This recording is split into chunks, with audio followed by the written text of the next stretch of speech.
Hey guys, Alex Kozora from SteelersDepot.com doing our usual recap and initial analysis of the Pittsburgh Steelers wildcard win, 30-12 over the Miami Dolphins. And I always get nervous about those games. Steelers usually play things close. It's been a nerve-wracking season. It feels like that's the same statement you can make about most every season. But you do on paper the Steelers were clearly the better team.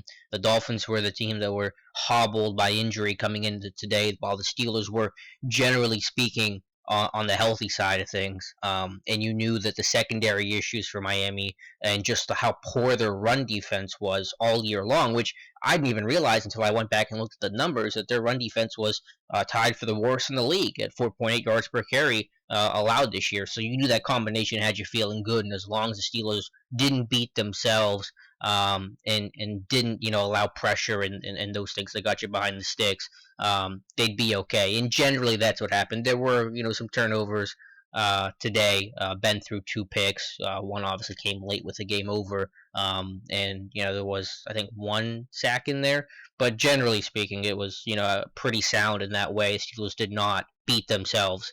And the offense flourished, and it got off to a hot start. And Antonio Brown talked about it after the game that they wanted to get off to a hot start and dictate the tempo and the pace, which is something they did not do in that Week 6 matchup. And so they rush out to two touchdowns on their first two possessions. AB responsible for both of them. Hopefully you didn't hear that sound. That was my computer making a noise. Anyway, so they get off to a really hot start. And while the Dolphins, stayed true to their run game and they didn't get away from their run game until later in the game in the second half, it really put the pressure on Miami to move the football, and they struggled to respond. They got a couple of field goals they had to settle for, and that was about it. So, offensively, it felt like, and I tweeted it out, but it felt like a very 2005 or Ben rookie year kind of playoff game where he throws the ball 18 times. He's efficient overall, 2 touchdown passes. His playmakers do their thing, and they get yak. AB responsible for basically all the yards on his first touchdown on the screen, and then Ben threw the ball less than 10 yards on the second one, the slant AB, and AB does the rest. So it felt like a very controlled, efficient game where you relied on your run game, relied on your defense to make good plays for you, put you in good field position, and take away points off the board from the other team. And that's what happened today. So, Ben was solid. We'll get to the injury here in a couple minutes, but Ben was good. Bell was fantastic. The O-line was great, as they have been all year long. I don't want to be a prisoner of the moment because I hate that, and I don't want to sound hot take-ish, although compared to what some takes are, this will be relatively mild. But is this the best Steelers offensive line they've ever had? I mean, ever in history? It's not like the Steelers are known for great offensive lines like the Hogs of Washington, or maybe what Dallas has right now, or something like that. I mean, they've had great centers and individual players, but beyond that, they haven't had Hall of Famers at tackle and guard. So I feel like this might be the best offensive line they've ever had. I mean, if you guys know of another one, maybe the 05-ish group where you have Faneca. I'm trying to think when Jeff Harding's signed. I don't know. I don't want to. I'm just kind of stream of consciousness right now about it. But I don't know. Let me know what you guys think. I think it could be right up there. I think you can make an argument for it based on how well the run game's been and how little Ben's been sacked this year, that this could be the best offensive line the Steelers have ever had. And they were tremendous today, and Bell did his thing. The first playoff game to break Franco Harris's rushing record for yards in the game in Steelers history. AB could have easily broken Lynn Swan's record for receiving yards in a game. He had 119 after the first quarter. Swan's record's 161, and the Steelers could have even put on pressure for the most points in a playoff game. Their record was 42 back in '96 against the Colts, and obviously, things kind of slowed up towards the end of the game. But if they ever had to, I bet you they could have put up 42 on this depleted Dolphins defense today. So the offense was strong, pretty good in the red zone, 2 or 3 overall. The run game was going. Hard to complain about that. Defensively, fantastic. I mean, absolutely great. I had to shut down the run game in Miami, and there was no secret to it. It's not like Miami was super creative like a Buffalo where they throw a lot at you window dressing. They just kind of straight up play physical and get after you, and the Steelers shut them down. And so I'm excited to take a look at exactly how the Steelers shut them down, but they won the point of attack. They got off blocks. They rallied to the football. They didn't miss many tackles. They played with energy. And so that was a really good job all around. That was the key, and the game flow kind of dictated the Dolphins' hand in the second half. But the defense just made some timely plays and some splash plays, and there's a direct correlation between this defense making splash plays and this team getting hot and getting on a win streak, and this defense playing really well all around. You think of the James Harrison forced fumble at the end of the half. That to me is still play of the game, because it's a 20-6 contest at that point. Miami scores there a touchdown. It's 20-13, and they get ball at half. Even if they settle for 3, they start chipping away. Remember the Steelers did that against Cincinnati. They chipped away, they got the ball back, and they put more points on the board.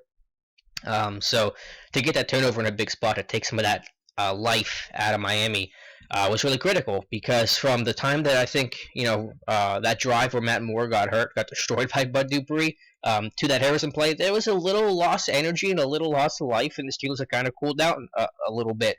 But the Harrison play ramped things back up, took away points off the board from Miami, and that was just a really crucial and critical play. So the defense was really timely. They get 5 sacks. They pick off, I can't remember what it was, 2 passes.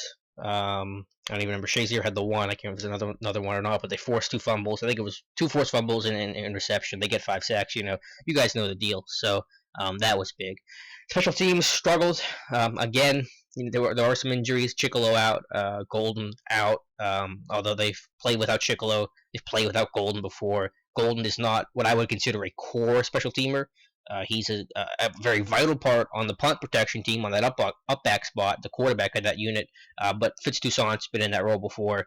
It's not foreign to him. And Golden generally hasn't played other spots. He's been a little bit more on the kick coverage team. But whenever you don't have Gilbert, who's on kick coverage team, and is a part jammer, and plays a couple different spots on there, when you lose Chick, who's a multi-face kind of guy, you're going to be hurting a little bit. It's not an excuse, though, and it had to be better. Boswell misses extra point. Dolphins convert a fake punt that was like 4th and half a yard, so that is tough to stop when you hike it to the up back. So the Steelers were totally out of position on that. Long kickoff return to Kenyon Drake. Penalty, I think, on the first punt of the game. So some problems, but but that has to be better, obviously, against the Chiefs, with Dave Taub, who I think is the best special teams coach in the league, versus Danny Smith, who I'm sure some Steeler fans would regard as the worst special teams coach in the league. I don't believe that, for the record, but they're struggling, and hopefully they get healthier next week as well. Hopefully they get Chick and Golden back. We'll see.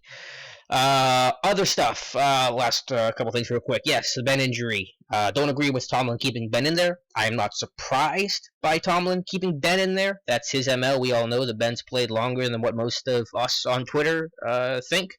But I will say this. There was an inconsistency with logic. And regardless of if you agree with Tomlin's decisions or not, and even recognizing that a lot of decisions come from the gut, in terms of playtime and those kind of things, usually there is an ironclad logic to it.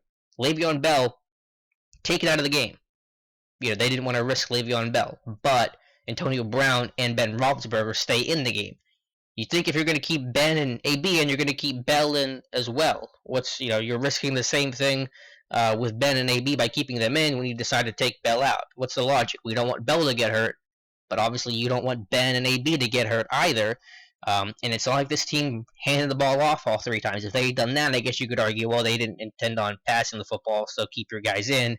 Okay, but obviously they threw the ball on 3rd and 5, 3rd and 8, and Ben comes up with a gimpy shoulder, and now he's in a boot. I expect Ben to play this week. Not that I can guarantee that, but Ben said it. The way Ben, gestured after the game, kind of moved around. Some of that's adrenaline. He's going to probably be pretty sore and probably pretty stiff Monday morning. But I expect him to play, but it's a question of effectiveness and overall health against, what can be a dangerous pass rushing unit for the Kansas City Chiefs. So that's the big question. Again, don't agree with what Tomlin did. We'll see what he says on Tuesday. I don't think he's going to give you much of an answer. But it was inconsistency with the logic of Bell versus Ben and AB that I don't understand the most, and that's what confuses and frustrates and even angers me the most. Last thing, not even sure what the updated story is on this. Joey Porter, though, according to Chris Mueller of the Beaver County Times, has been apparently arrested. That word wasn't used in Chris Mueller's tweets. He said he was put in the back of a police car, was in handcuffs, driven away. Don't know any details as of this video. It is 10:15 at night, Eastern Coast time, where I'm talking to you guys right now. So I don't know if there's an update to it, but that's something to watch. We'll see if he's available for the Chiefs game.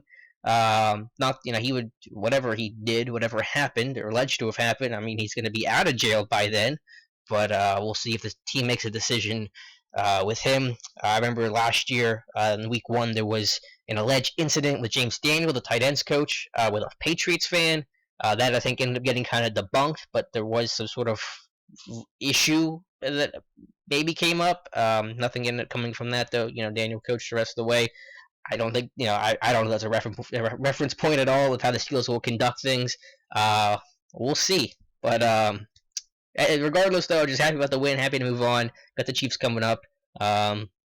It's going to be really fun to watch, and the Chiefs are going to be a tough team, much better than what the Steelers saw the last time when they blew them out in the regular season. So buckle up, but it's going to be a lot of fun. Can't wait to take you guys through this game, get you ready for the Chiefs game. Of course, as always, follow Dave Bryan, Matthew Marksy, the whole cast and crew at Steelers Depot. And be sure to like our Facebook page as well, at Steelers Depot. Just type it into Facebook. I know you have a page, everybody does, so go ahead and like us on there if you have not already.